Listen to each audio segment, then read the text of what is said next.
बिस्मिल्लाहिर्रहमानिर्रहीम। अस्सलाम वालेकुम स्टूडेंट्स, उम्मीद करती हूँ कि आप सब खैरियत से होंगे। आइए हम आज क्लास 3 का उर्दू अलिफ का सिलेबस पढ़ेंगे। तो आइए हम आज के सबक का आगाज़ करते हैं। सबसे पहला सबक जो हमारे पास है वो रमज़ान और ईद उल फितर। इसकी बुक रीडिंग आप बुक से करेंगे और इसमें कुछ मुश्किल अल्फाज हैं जो इमला के तौर पे आप याद करेंगे। उनमें से कुछ अल्फाज से मुतालिक मैं आपको यहाँ पे करवा देती हूँ। दस्तरख्वान, खजूर, सायन, एहतमाम, तरावी, मशगूल, चमकदार, ईद उल फितर, ईद उल ज़ुहा, ज़ुकात। अल्फाज मायने बुक सफ़ा नंबर 112 पे मौजूद हैं। उसके अलावा कुछ मारूफी है, उसके आंसर आपको ये दे दिए गए हैं, या बुक से दे के हल कर लीजिएगा। आगे सा है सवालात के जवाब लिखें। सवाल नंबर 1, रमज़ान में मगरिब की अजान के साथ रोज़ेदार क्या करते हैं? रमज़ान में मगरिब की अजान के साथ रोज़ेदार रोज़ा अफ्तार करते हैं। रमज़ान में तमाम काम वक्त पर करना दरअसल किस चीज़ की मश्क है? रमज़ान में तमाम काम वक्त पर करना इस चीज़ की मश्क है कि हम बाकी महीने भी वक्त की पाबंदी करें। ज़ारा ने क्या खरीदा और अली के लिए क्या खरीदा गया? ज़ारा ने फ्रॉक और पजामा खरीदा और अली के लिए टोपी और सफ़ेद शलवार कुर्ता खरीदा। ईद उल फितर क्यों मनाई जाती है? रमज़ान की इबादत और रोज़े रखने पर ईद उल फितर इनाम के तौर पर मनाई जाती है। अल्फाज जुमले। मगरिब, लड़के मस्जिद में मगरिब की नमाज अदा करने के लिए चले गए। ईद मुसलमानों के लिए खुशी मनाने का दिन है। वक्त, हमें वक्त की कदर करनी चाहिए। टोपी, अम्मी ने अली के लिए टोपी खरीदी।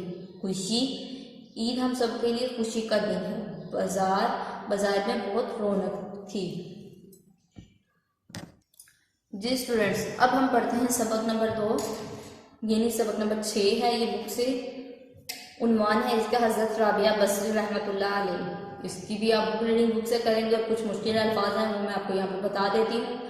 मुनासबत, इंतकाल, कनीज, कोठरी, गिड़गिड़ाकर, खुशनसीबी, ज़ियादती, तंग दिली, तदफीन, सख्त मिजाज। अल्फाज मायने हैं फरियाद, अपनी परेशानी बयान करना, गिड़गिड़ाना, आजिज़ी करना, लर्ज़ जाना, खौफ से कांपना, डर जाना, तवक्कल, अल्लाह पर मुकम्मल भरोसा करना, राज़ी, रिज़्क़ रोज़ी देने वाला, कलाम, बात या गुफ्तगू। सवालात के जवाब लिखें। हज़रत राबिया बसरी रहमतुल्लाह अलैह के वालिद का नाम क्या था? हज़रत राबिया बसरी के वालिद का नाम शेख मोहम्मद इस्माइल था।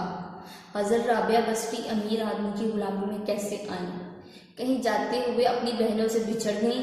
एक बर्दा फरोश ने पकड़कर इन्हें कनीज बनाकर एक अमीर आदमी को भेज दिया। कूफा जाकर उन्होंने क्या किया? कूफा जाकर आप रज़ी अल्लाह ताला अन्हा ने कुरान हिफ्ज़ किया, कुरान की तफसीर की, हदीस और इस्लामी फ़िक़्ह को समझा, बहुत सी हदीस ज़ुबानी याद की। सवाल नंबर 4, औलिया किस लफ्ज़ की जमा है और इसके क्या मायने हैं? औलिया लफ्ज़ वली की जमा है जिसके मायने हैं अल्लाह का दोस्त। हज़रत राबिया बसरी ने अपनी उम्र किस काम में गुजारी?